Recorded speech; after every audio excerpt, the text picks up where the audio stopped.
Hey Coach, it's Matt here from the VIP Nutrition Coach Show. Today's episode is all about how Working Against Gravity scaled their one-on-one nutrition coaching business to over 21,000 members served. I see so many coaches watering down their service with one-off meal plans, one-off training plans, courses, ebooks, because they feel those business models are more scalable. And I've been there too.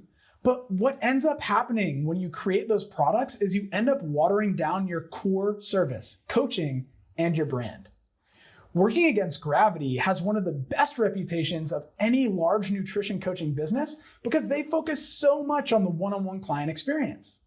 And in this episode, WAG owners Michael and Adee share some gold nuggets about how they created a scalable one-to-one coaching business model and what marketing strategies have worked best to attract that level of clients. Plus, they teach you how influencer relationships help them grow the brand to preeminence in the CrossFit world. As per usual, this episode is a snippet from one of the weekly live trainings we do in the Online Nutrition Coach Community Facebook group. If you'd love to hear the full episode, get access to weekly live trainings and resources to help you scale your online coaching business, you can head directly to the Online Nutrition Coach Community Facebook group or go to beyondmacros.com/community to get access, plus a free bonus training to help you scale your nutrition coaching business without working a minute past 30 hours per week. All right, now that's enough from me. Time for the episode.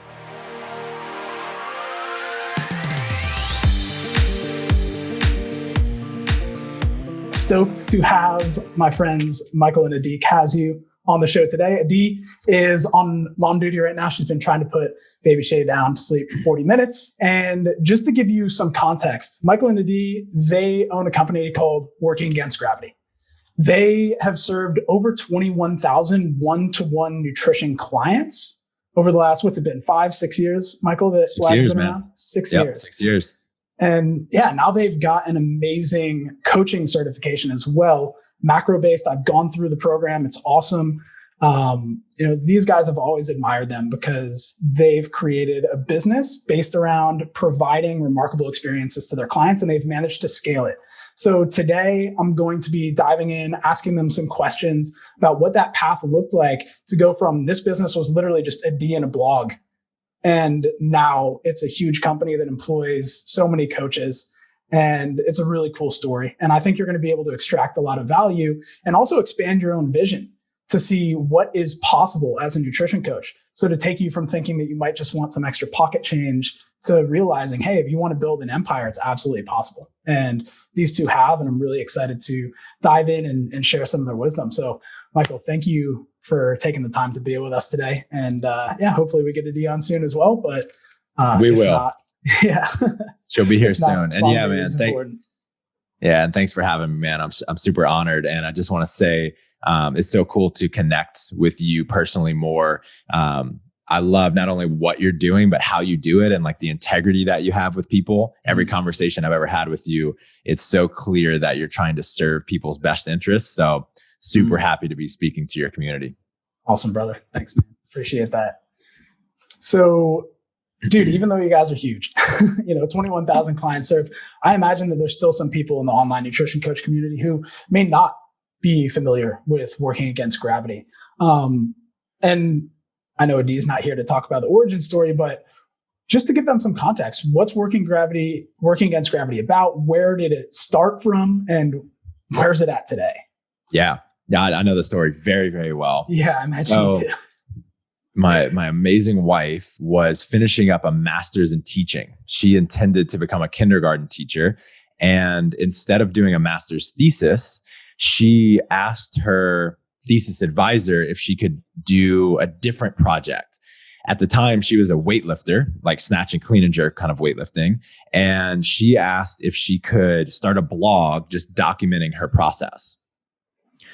And so part of her process was that she wanted to drop a weight class.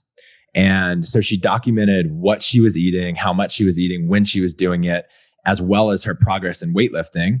And she got a shitload stronger while dropping an entire weight class, which at the time in like weightlifting and the CrossFit world was very uncommon. We tend to think that in order to get stronger, you have to get bigger. Bodybuilders have been doing this for a really long time, but that sort of dieting like macro-based dieting hadn't gotten to the weightlifting and functional fitness world yet. And so she got a lot of attention for that. And some people started asking her to coach them on their nutrition. So she started doing that with a few people.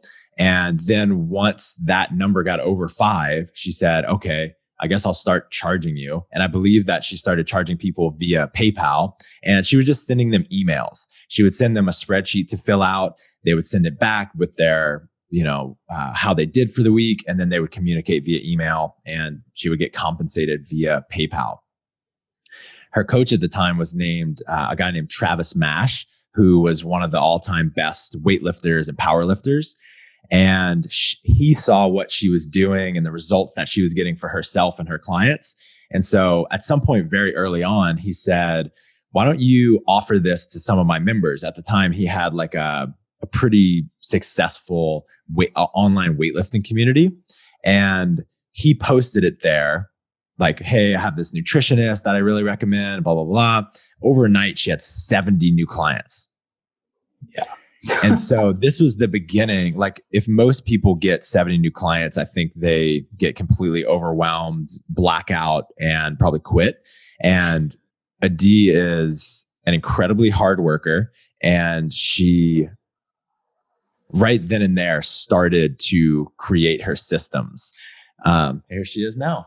I'm telling your story. So his question was like, what was the origin story of WAG? And I told him about the master's project, and you started charging people. MASH promoted you. You got 70 new clients. What happened after that? It kind of just took over my life.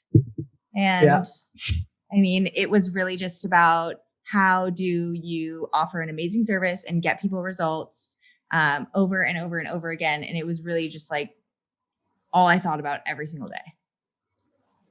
And then it kind of just grew from there. I think that it was a really good problem to have too much, like so much demand initially that gave me the opportunity to kind of sit back and be like, okay, I actually can just focus on having an amazing service rather than having to focus solely on marketing. Yes. So like I didn't have to focus, which now I'm grateful to learn that lesson, where if you do a lot of marketing to a service that doesn't get people results, then you're just going to be in this vicious cycle of never going anywhere.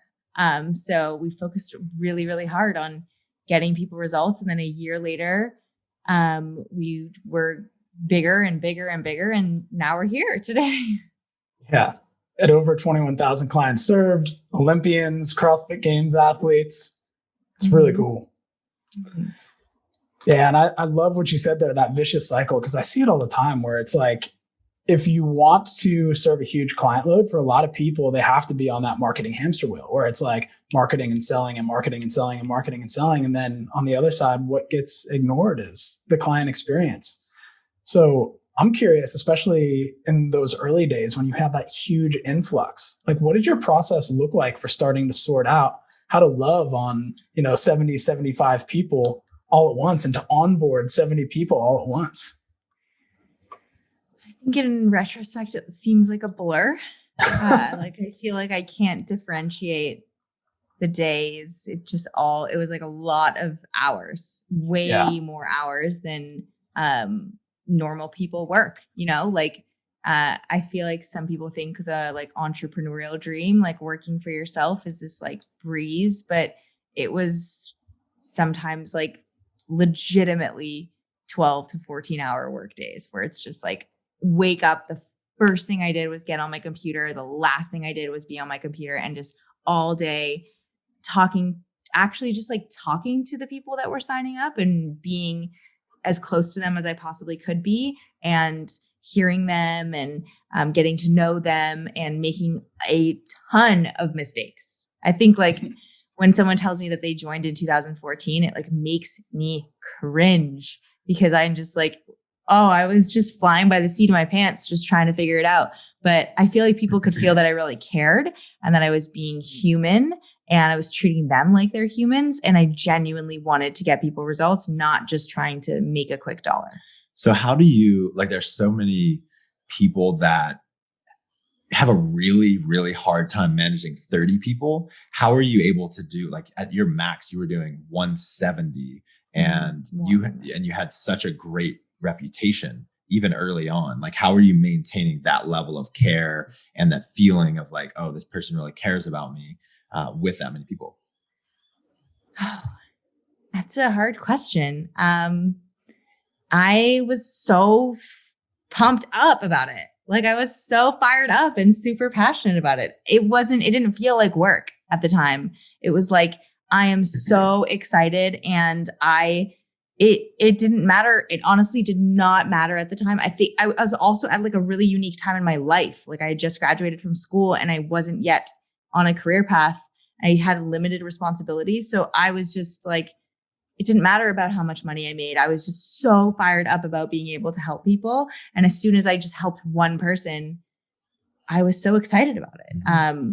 It was totally, I wasn't dreading it taking over all of my time in a day. I didn't have a baby yet. So it was a bit of a different situation then, for sure. There's this guy, Naval Ravikant, that says, you want to, in your career, you want to find the thing that to you feels like play and to other people feels like the hardest work ever. Sure. And especially in the beginning, it sounds like that just felt like complete play and adventure. So fun. Every day was like a new problem to solve. Oh, okay, we have so many people. How do I get all of their information? What kind of questionnaire do I need to create for them? How are we tracking their information? How am I going to make, I remember creating like a notes on my iPhone of how do I remember to charge them when their subscription is up? And it was just like their name with a date that I checked every like 3 weeks. I think I just was like, oh, you're due. And then I hoped that they would pay it. Amazing. So for you, when did you have any time set aside to consciously construct systems that would make it easier for you? Because as you mentioned, you were at like 200 something clients at your peak when it was just you. I naturally did just start doing that out the gate. Like, for example, all of our clients would go into one email. It was workingagainstgravity@gmail.com. And it would be like, I had a couple people helping me at the time, and it would be whoever could get to the email would just do it. And then I realized that didn't really make sense because we weren't developing a relationship. And it was like the problem at hand was we weren't developing a relationship with the client and being able to make it more one-on-one. So from there, I went and created a different email for each person. So each coach had their own email. We would filter the clients to each, or we'd made folders, actually, a folder in the same email. I think it was really just like one step at a time. We had a problem, we solved that problem. And this is something I say all of the time is don't solve problems that you don't have. We were so busy that we didn't have time to look far enough ahead to be trying to solve, what do we do when we get 200 clients? It like didn't matter. It was like, these are the clients we have. We need to figure out how to give them results. Let's focus on these people instead of trying to solve a problem. We don't have 200 clients, so it doesn't matter. So we weren't trying to solve those problems. I think that really helped, like just being focused on each problem as it was coming up. And then I also think like around 6 months in, I went to a mastermind that just like was my first time taking time away from working in that 6 months. It was Bledsoe. Yeah. Yeah. And I actually met Michael at this mastermind. So I got a husband. And I would say you 100x'd your investment. I definitely 100x at least. And so I went to this mastermind, and it was the first time that I got the opportunity to take a step out of the business and look on it. And I think that was the first time where I was like, whoa, like I can make things more, we're doing really well, but I see so much opportunity for growth, and all these people are doing things that I wanted to do too, and I knew would make us more efficient. Yeah. That's awesome. So at what point in time did you start bringing on some of the other coaches to help with that client load? I brought like almost immediately. Yeah. Like right away. Just as soon as we had 70 people, I'm like, I can't do this by myself. So who can help me? And just from there, it was like a lot of it was by feel. Once we were feeling like we were overwhelmed, then it was at the beginning, I'll be honest, we hired a lot out of desperation. Like we are desperate and we need somebody to help. That's how it felt. And so we just hired people when we would get desperate enough. Yeah. I don't know if that's a good answer, but that's the truth. I feel you. I went through the same thing when we hit this big influx of clients I hired out of desperation. And it's interesting because for me, that hiring out of desperation, some people worked out really well. Some people ended up coaching with me for like 4 or 5 years and were amazing. But then a few of them ended up coming in and using it for nefarious purposes, like pushing MLM products on the clients that I sent them and trying to make a side income. And I was like, oh, no. And I had to really take a look at contracts and things like that. But wow. So what did you do to find those people that you were bringing in? I know it was a bit out of desperation, but how did you find coaches to hire and people that you felt you could trust? Yeah, basically, like every one of our coaches has been a client before. So they've either said in building the relationship with their coach, they've said, man, I've had such a great transformation. I want to do this myself. How can I do it? And so some of them have earned jobs that way. And then now it's actually a requirement that people have been a client first, then go through our certification even to earn the right to become a coach. So it was always former clients and even some friends. Yeah. Sometimes we'd have a client that, you get to know people on a pretty intimate level when you're working one-on-one, especially with nutrition. It's very vulnerable. It's really emotional. And sometimes you would meet a client where you're like, our current director of training, she was, did management for architecture at the University of Miami. And I'm like, that's a badass job. She was telling me she was managing these like multi-million dollar building projects. Like that probably requires a lot of know-how and a lot of work and a lot of discipline. And then she was just mentioning that she was unhappy there. And I was just like, hey, do you want to help over here? I think I've always kind of paid attention to those types of things, like paid attention to people's conversations or be open to attracting the right people and not just being closed off. Like, I don't need it. I'll be able to find somebody. I'm personally a better attractor than I am a picker.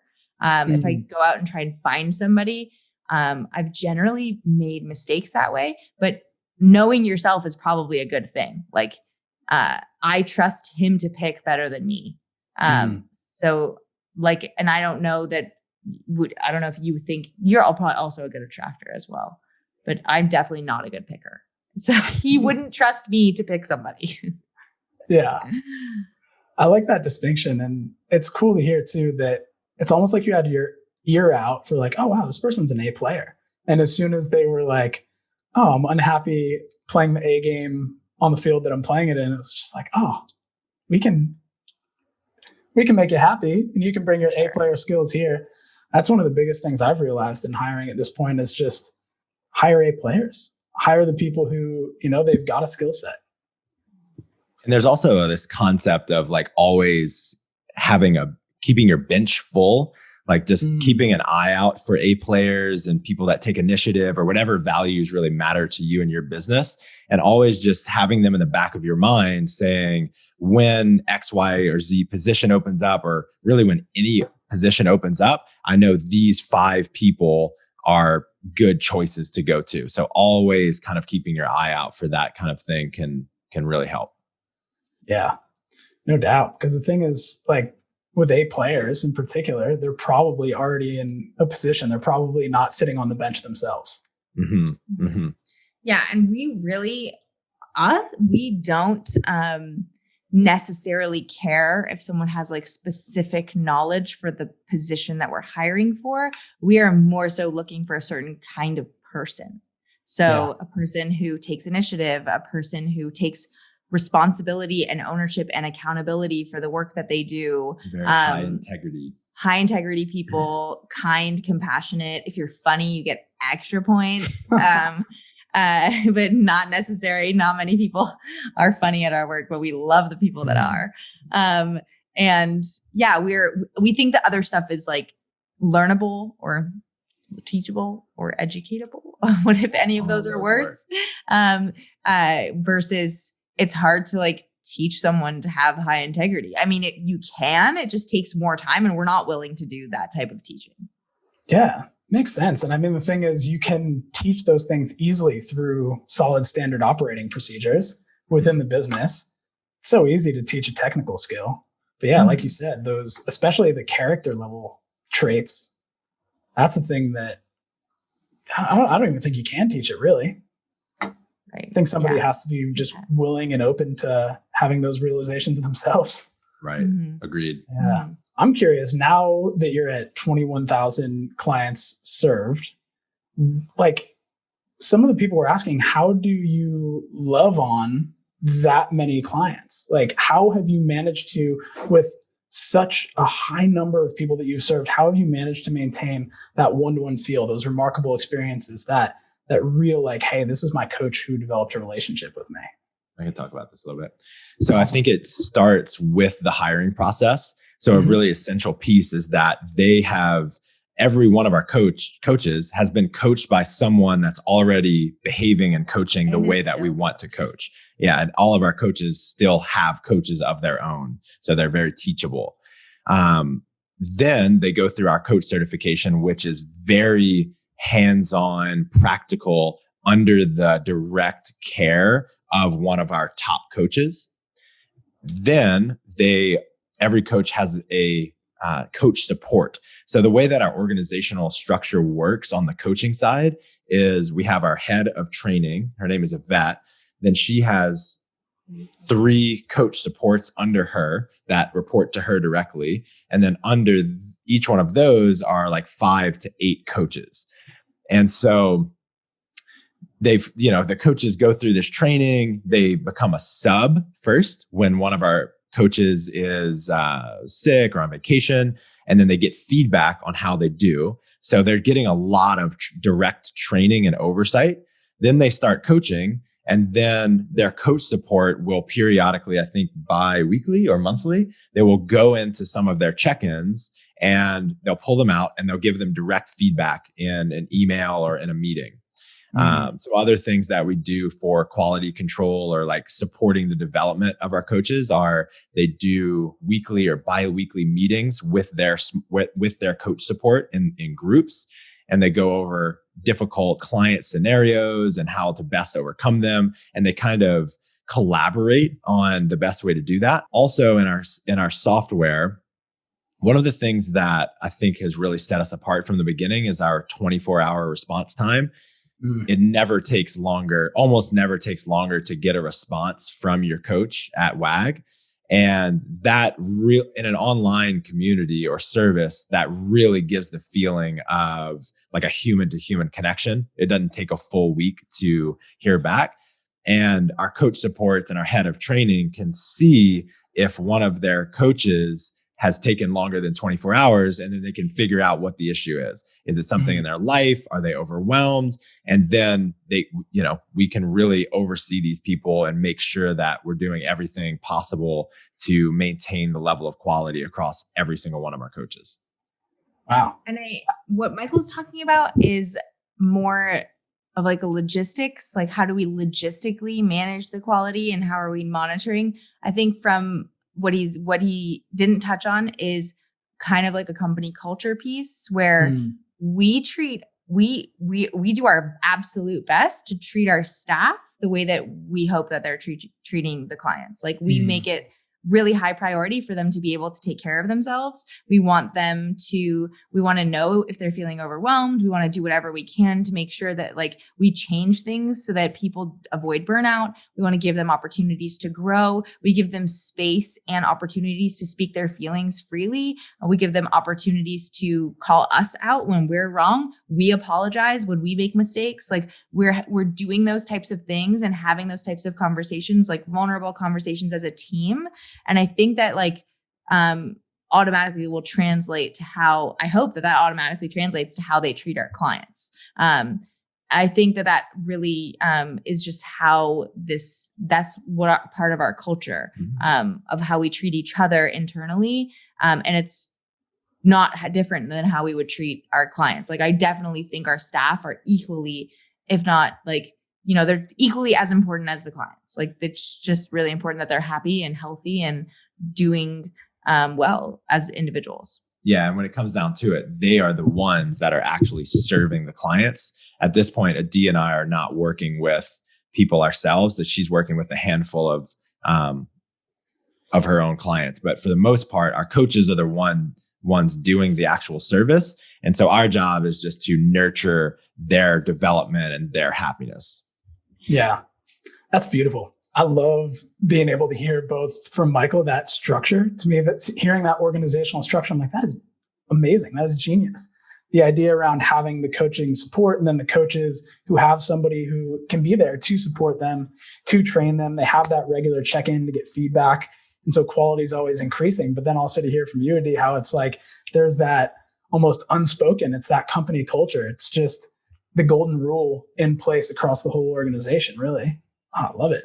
So another question that some people were wondering was, and I know Adee, you said early on, it was like having that partnership with Travis Mash led to that huge influx of clients. So you didn't have to really market yourself at the outset, and you could focus just on that amazing client experience, getting the structure in place to serve those people and love on them on a high level.